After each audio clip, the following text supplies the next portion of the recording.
Let's see if we can come up with a solution to this. Assuming we have the thermometer, and let's say the driver gives us some feedback whenever the temperature on the hardware is changed. We need to implement this, and what we want to do is set the new temperature and then go to all our clients and tell them that change has occurred. But how can we ensure that we find all those clients that are interested, and what can we tell them? If this is going to work, we need the following to be present. So all my dependents have to be of type client or some type that I can predict. The client types must also understand the changed occur method or whatever we decide to call that method. Doesn't seem like we've solved anything, but let's see if we can follow the following set of rules or if we can implement it in this way. The first thing I'll do is to introduce an interface that all dependents must implement. The reason for the introduction of this interface is so that the thermometer can hold a collection of references to clients of the same type. I'll call this interface observer. Next, we need to implement some kind of registry that allows the thermometer to keep track of all the observers, that is, all its dependent objects. And I will also implement the registration behavior in a reusable class that can be reapplied to other objects that may have dependents. And I'll call that class observable. Well, that completes my plan. So what will such a solution look like? Well, let's start with the interface that we want the clients to implement. We call that observer, and we need a method that we can call when we have discovered a change, and I'm just going to call that update. Next, I'll focus on the reusable class that has the registration behavior, and I'm going to call that class observable.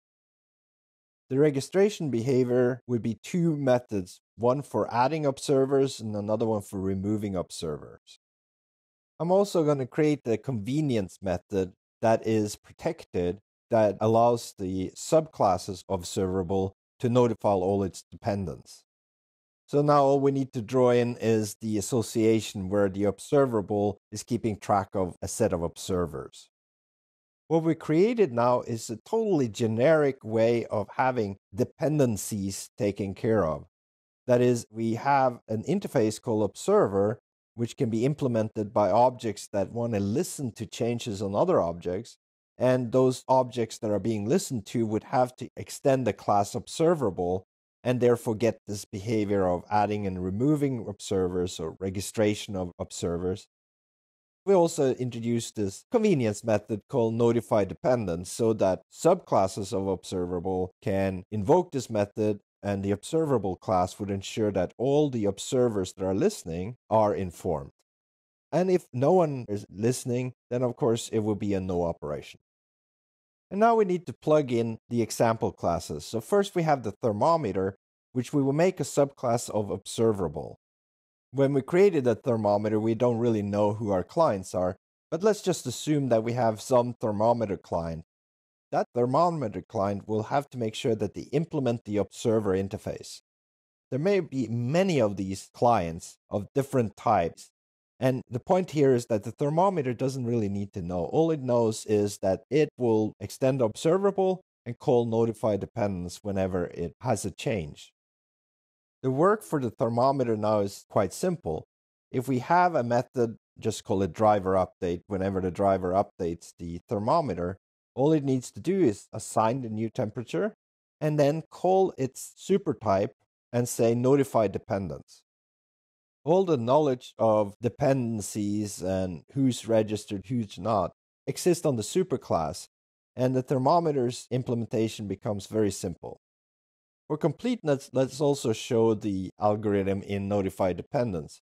All it would do is go to all of its dependents and call update and probably pass in this or the object itself so that the observer, in this case, some thermometer client, knows which one of the thermometers have changed, perhaps so you can go back and ask the temperature.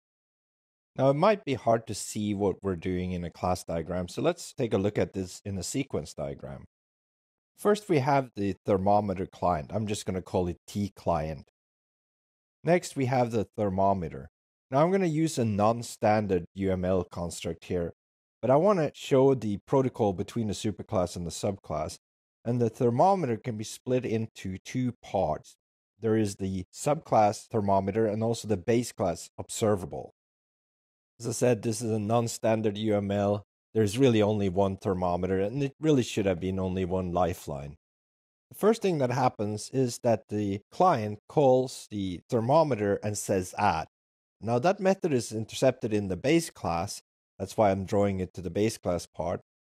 It would do that by simply calling the add method on the thermometer, passing itself. The observable base class will now store a reference to the client. At some point later, the driver has discovered that the hardware outside has changed temperature, and it will call the thermometer and say, here's the new temperature. The thermometer changes its state by setting the new temperature, and after that, it calls the base class to have the observable implementation notify its dependents. So the last statement in the recipient method from the driver would simply be super.notify dependents. Notice here that the thermometer doesn't really keep track of dependents and doesn't know if there are 100 dependents, 1 dependent, or 0 dependents. All it's responsible for is to make sure that the superclass notify dependents method gets called. The superclass observable will now call all of its clients, anyone that's called add, haven't subsequently called remove, and call it with the change method. That method, I think I called it update. The algorithm here is pretty simple. It's basically go through the collection of references to dependents and invoke the change or update method. And often here we pass on the this pointer so that the client knows which object has changed. Now the change method here could be whatever the client needs.